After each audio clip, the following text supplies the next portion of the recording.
वक्रतुंड महाकाय सूर्यकोटि समप्रभ निर्विघ्नं करो मे देव सर्वकार्येषु सर्वदा। इंडियन न्यूज़ के दर्शकों का स्वागत अभिनंदन। मैं मनीष सोनी।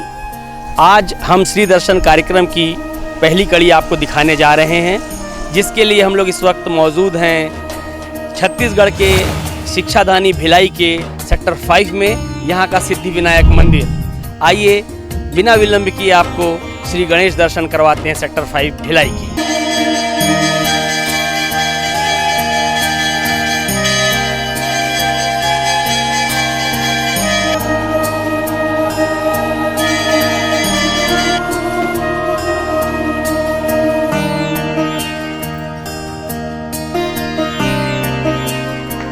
आइए यहाँ के कुछ श्रद्धालुओं भक्तों से बात करते हैं। मैडम, आप यहीं भिलाई से हैं? मैं दुबई से आई हूँ, मुझे आए 1 हफ्ता हो गया। अच्छा मैडम, दुबई से आई हैं, कुछ मान्यता रखी थी मैडम, यहाँ पहले आ चुकी हैं आप? मैं मम्मी के साथ आती थी बचपन में, और अभी मैं इसलिए आई हूँ ताकि मेरा बेटा 10th में पढ़ता है तो उसकी पढ़ाई अच्छे से हो, श्रद्धा से पढ़े। और बुद्धि देवता तो है गणेश जी, तो उसी के लिए प्रेयर मांगने के लिए आई थी। बुद्धि के देवता हैं गणेश जी, इसलिए इनका कहना है कि अपने बच्चों की पढ़ाई के लिए यहाँ पर आई हैं। आप हमेशा आती हैं या पहली बार आई हैं आज? नहीं, जब भी यहाँ पे आती हूँ मम्मी के पास तो मैं यहाँ पे दर्शन करने ज़रूर आती हूँ। दुबई में आपका जॉब है? एम्प्लॉय हूँ। अभी आपने देखा कि दुबई में भी श्रद्धालु हैं जो इस गणेश मंदिर को जानते पहचानते, इसकी प्रसिद्धि वहाँ भी है। आइए कुछ और लोगों से बात करते हैं। हम लोग 1982 से इधर है और हमेशा हम गणेश मंदिर में आती है। मेरे बच्चे भी, छोटी बेटी भी इधर ही हुआ था, 82 में हुआ था। हम लोग इधर ही है। हम लोग बस में प्राइवेट नौकरी करता था, उसके बाद हम लोग दुबई गए। सब कुछ हम लोग भगवान दिया है। हर दिन में जाती है और हमेशा हम लोग को गणेश जी का करना है।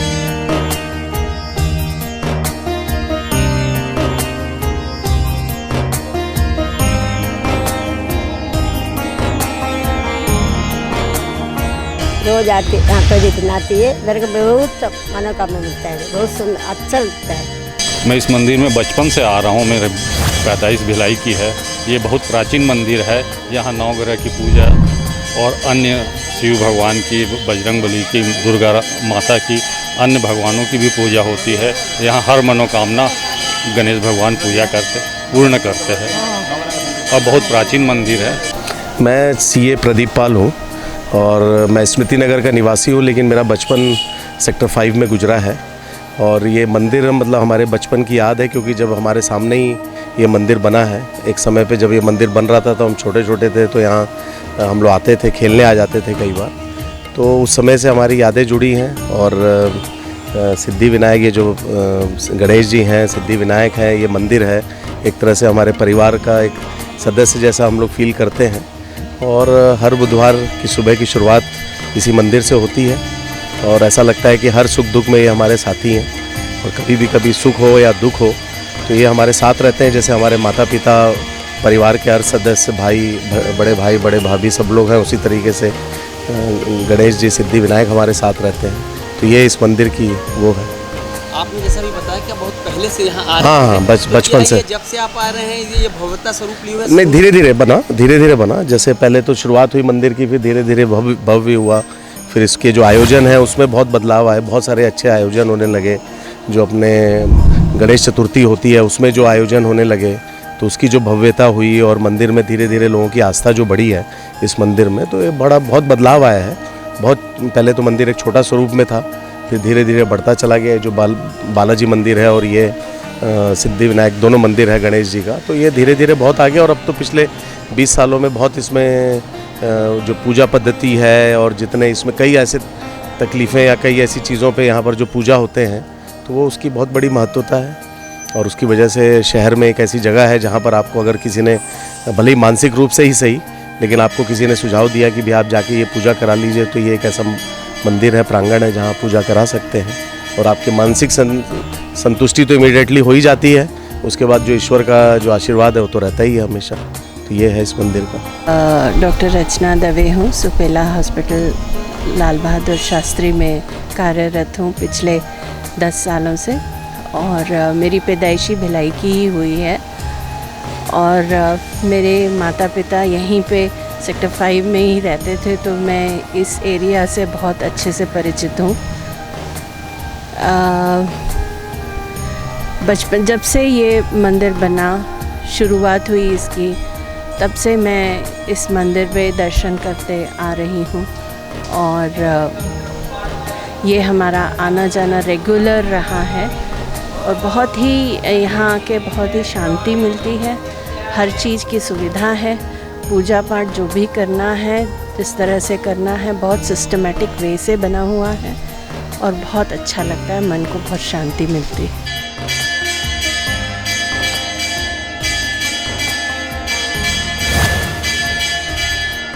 इस गणेश मंदिर के प्रांगण में एक विशेष प्रकार की मूर्ति भी स्थापित है।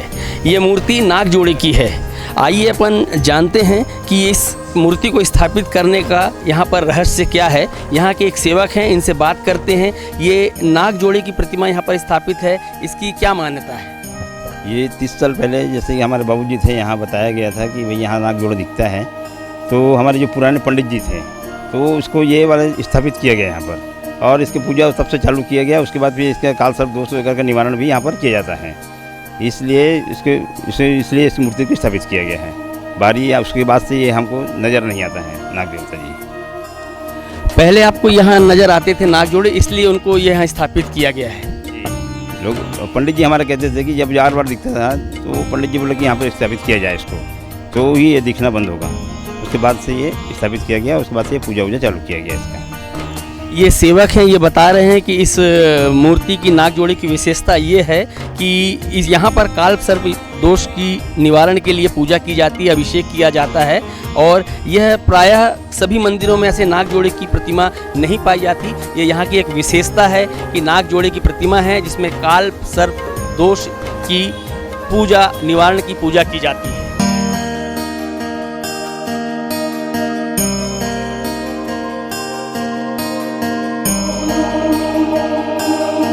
आज हम मौजूद हैं श्री मीनाक्षी सुंदरम जी के साथ। उनसे जानते हैं इस मंदिर का निर्माण कब, कैसे और क्यों हुआ। After independence, it was decided to set up heavy industries in the country, and Bhilai was chosen as one of the place to set up a steel industry. Thereafter, a deal was signed with USSR to set up a steel plant at Bhilai in 1956. The steel plant construction started in 56. Lot of people were recruited from all over India. Some people who hailed from Tamil Nadu decided in the year 1959-60 to set up an organization for cultural and social development and foster very close relation with the local conditions. They styled it as Bhilai Tamil Mandram and started it in 1960.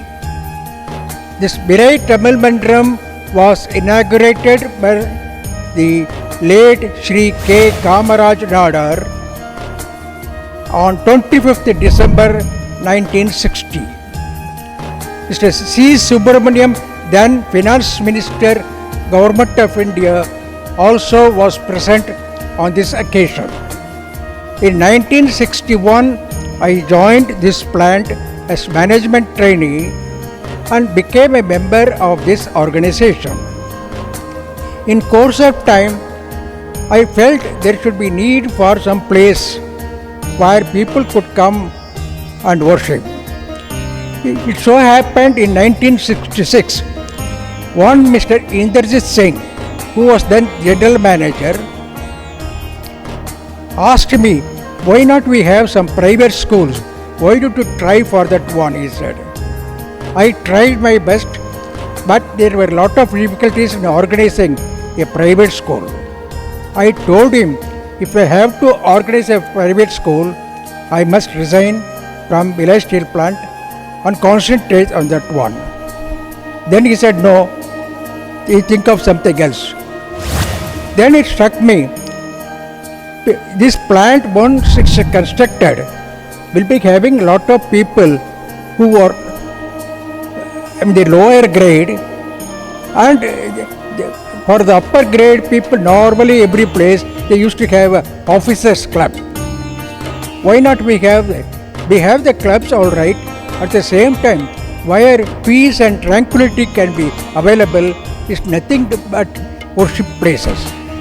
So I approached him, why don't Bhilai Steel Plant think of some scheme by which these worship places are created on lease basis, so that people can develop hone up their architectural aspects of their life, of their place where they are hailing from. Accordingly, number of temples, mosques, churches have come up in Bhilai. Today we have plenty of them, and it is attracting many people. As part of that one, we decided we should have the worship place for people hailing from southern states particularly. At the same time, our objective was to see that we are all part of the Chhattisgarh place. We decided to have the main deity to be Ganesh, and then the Rama is also worshipped in Chhattisgarh, because it is told Rama has lived some part of his life in this part of the country. विनायकं भजे महागणपते नमः पार्वती पदये हर हर महादेव ओम श्री गुरुभ्यो नमः। जब हम मीनाक्षी सुंदरम जी से बात करते तो उनको हिंदी में थोड़ा कष्ट हो रहा था। आपकी हिंदी काफ़ी अच्छी है, इसके पीछे क्या राज है? मेरे पिताजी जमशेदपुर में टाटा स्टील में काम करते थे। मेरा जन्म जमशेदपुर का है, इसलिए मुझे शुरू से हिंदी का बहुत अच्छा चाव रहा है। हिंदी और बंगाली मुझे बहुत अच्छा लगता था, इसलिए हम उसमें अच्छा से माहिर हो गए थे। और मेरे हस्बैंड वो मद्रास से पढ़े लिखे हैं, और इसी से इसमें इतना ही फ़र्क है। Open minded, and we must be very, what could I say, generous in developing all people. They may belong to the God, we do not know. So, but they should have the faith in this God.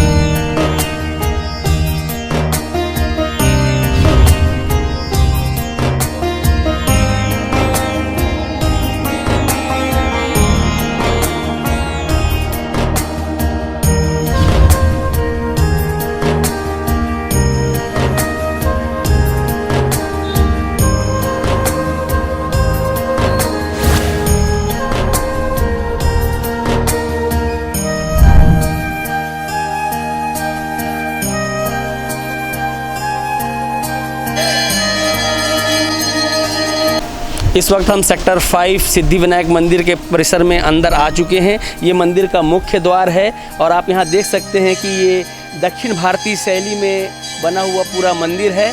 और इस मंदिर की शैली को देख के लोग ये भली भांति परिचित होंगे दक्षिण भारतीय शैली से। यहाँ पर तमिल में लिखा हुआ है श्री सिद्धि विनायक देवालय, और इस मंदिर की चारों दीवारों पर सभी भगवान की प्रतिमाओं का चित्र मौजूद है। कार्तिकेय जी, विष्णु जी और एक तरफ श्री रामचंद्र जी। ये दक्षिण भारतीय शैली की विशेषता होती है कि यहाँ श्री रामचंद्र जी, विष्णु जी और कार्तिकेय जी का बड़ा महत्व है। और दक्षिण भारतीय शैली में गणेश जी की पूजा बड़ी विशेष होती है। इसके ठीक बाजू में आप देखेंगे कि बालाजी का भी मंदिर है। तो आप ये कह सकते हैं कि इस परिसर में आने के बाद आपको थोड़ा सा ऐसा आभास हो सकता है कि हम दक्षिण भारत के किसी शहर में हैं, लेकिन इस वक्त हम मौजूद हैं सिद्धि विनायक मंदिर सेक्टर 5 में। चलिए दर्शन करने अंदर चलते हैं प्रभु के।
आज श्री दर्शन में बस इतना ही। अगली कड़ी में हम फिर किसी नए देवालय में चलेंगे और आपको दर्शन कराएंगे। तब तक के लिए मुझे इजाज़त दीजिए और देखते रहिए इंडियन न्यूज़।